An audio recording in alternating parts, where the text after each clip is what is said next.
Welcome to Business Insights Daily. I'm your host, Shashank. Today, there's a big shift happening in places that usually feel far away from politics and pricing debates America's national parks. Starting next year, annual passes will stay $80 for US residents but jump to $250 for international visitors. At 11 of the most popular places like Yellowstone, Yosemite, and the Grand Canyon, non US visitors will pay without a pass to face a new $100 surcharge per person on top the regular entrance fee, being framed as America First pricing and raises a lot of questions. Are national parks a global treasure or a domestic asset that foreigners should help subsidize? Or will this actually fix funding gaps, quietly chip away at tourism and goodwill? Let's break down what's changing, why it's happening, and what it might teach us about value, fairness, and long term thinking. What's actually changing? Interior department's new structure has three big pieces: digital passes and split pricing. US residents, annual America the Beautiful Pass remains $80, while non residents, same pass jumps $250, more than triple the domestic prices. Without this pass, international visitors to 11 parks will owe $100 surcharge per person per visit, plus the normal entrance fee. Patriotic fee free days. The department is also rolling out 8 resident-only patriotic fee-free days when US citizens and residents can enter the national park for free on holidays like President's Day, Memorial Day, July 4th weekend, and National Park Service birthday, and a few others. The stated rationale. Officials say the extra revenue from international visitors will be reinvested into parks, maintenance, infrastructure, and upgrades, repairing aging trails, storing up visitor centers, and dealing with the wear and tear of record visitation. So, on paper, while this looks like a modernization, digital passes, clear tiers, and more revenue, but it immediately raises a curious question. At what point does tiered pricing stop looking like a smart policy and start feeling like a toll booth and shared heritage?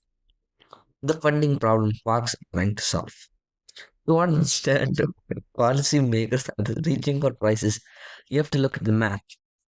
National parks have been setting record visitation in the recent years, hundreds of millions of visits annually while battling hefty maintenance backlogs, climate driven stress on trails, roads, and ecosystems, and tight federal budgets and political battles over funding. Lawmakers face a familiar constraint. Raising broad based taxes is hard. Raising targeted fees on visitors, especially those who don't vote in US elections, is easier to sell. So the logic goes like this: Americans already pay via income and payroll taxes. International visitors do not. Parks need money, therefore, international visitors pay more again. For a pure spreadsheet perspective, that sounds reasonable. But the moment you zoom out, it gets murkier. How sensitive is foreign visitation price? Will $100 surcharge make a person meaningfully reduce trips, or will most travelers grit their teeth and pay? Will the added revenue offset any drop in spending at hotels, restaurants, and tour operators and gateway communities? And perhaps the biggest question: is the US comfortable sending out a signal that its most iconic landscapes are materially less accessible to non citizens? These are not just economic questions, they're branding questions. Tourism, reciprocity, and global treasure argument. Lots of countries use dual pricing. In parts of South America and Asia, locals pay a much lower fee than foreign tourists. Argument is domestic incomes are lower and residents already support the sites through taxes. Higher tourist fees can keep access affordable for locals while capturing foreign spending. So in one sense, US is catching up to a global practice. But the context here matters. The price gap here is so large. $80 versus $250 per pass, plus $100 surcharges at top marks. Then many US visitors are already paying for visas, long haul flights, and higher on the ground costs. Unlike some lower interest countries, the US sits on top of the global income ladder. That's why some Europeans are asking, should we now charge American tourists more for museums, castles, and historic sites? Not purely out of retaliation, but as a way of saying country first, price second. It also raises a deeper curiosity. When does pricing become not just a financial policy, but a statement about who's welcome and who isn't? National versus universal parks. There's also a philosophical tension baked in. On one side, there are national parks. American taxpayers funded them. It's reasonable to prioritize residents. However, on the other side, there are these places: Yosemite, Grand Canyon, and Zion are part of humanity's shared natural heritage. and people from around the world should have fair access, right? Well, this new policy leans hard on the national framing, resident only free days, priority in certain reservation systems, and directly high paying pricing for farmers. Critics argue that it risks dampening the spirit of welcome that has historically defined the parks and may reduce international tourism and gateway communities that depend on these visitors. Symbolically, it nudges the parks away from being global icons open to all towards something closer to a semi exclusive club. However, supporters counter that foreign tourists are still welcome.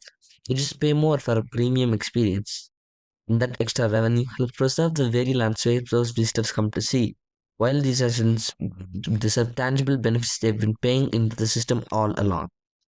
Both sides are wrestling with the same dilemma founders often face. Would you grow and sustain a beloved product without breaking what made it special? And so, what does any of this have to do with business? A lot, actually.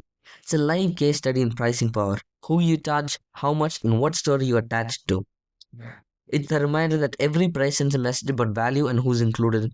And it's a cautionary tale solving a funding problem that leaning into your most captive customers might work in the short term, but can erode brand, trust, and long term loyalty.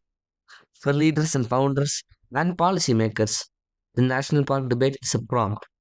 Where have you quietly turned a shared experience into a segmented product? Are you using pricing as scalpel or as a hammer? And are you designing with intention or letting short term pressures make the decision for you? Because the parks, businesses, and even careers, same principle applies. If you don't build deliberately, don't just risk leaving money on the table, you risk losing the very thing people loved in the first place. Thank you for listening to Business Insights Daily. I'm Sashank. Thank you for listening. And if there's a trail, park, or project you've been meaning to visit, maybe it's your nudge to go on purpose. Thank you.